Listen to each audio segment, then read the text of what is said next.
is in a very weak position. And now, since a couple of months, we see also that the German market is getting weaker and weaker.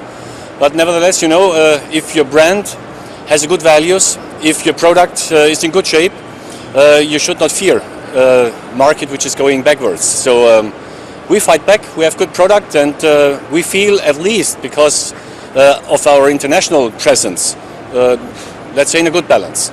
Can you tell us anything about your February sales? January was excellent, February was very good, and January, February together was once again a growth pattern in our history. When do you think we can expect to see an upturn? I mean, is it too much to hope for an upturn this year? I think we will see, at least in Europe, still the next 12 to 18 months weak markets. There is no big surprise in coming upwards by customer desires.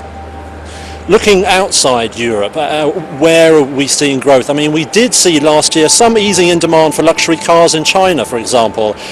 What is your feeling on China now?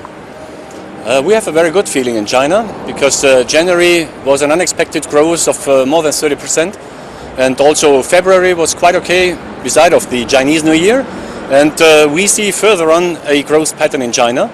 And we also expect growth in South America, in North America, but also in Russia, for example. Looking globally, you were talking about being the #1 luxury car maker by 2015. Haven't heard so much about that recently. Are you changing that target? We said that until 2015 we want to sell 1.5 million cars. 2012 we got the 1.4 million barrier, and we are working heavily on that. And then we already fixed new targets, additional growth patterns. So we want to grow up to 2 million units until 2020. We saw a lot of nice, also ambitious targets from Mercedes and BMW. So the competition is on. So #1 by when? 2020, by increasing numbers. Okay. Now, the euro, also obviously a key factor for you. Are you comfortable with where the euro is now? Yeah, I think so. 1.30 is quite a realistic figure for the euro, if you compare it to the US dollar. In terms of segments, where are you going to be looking for growth? I mean, you seem to be making a big bet on SUVs, for example. Is that really where you see the growth now?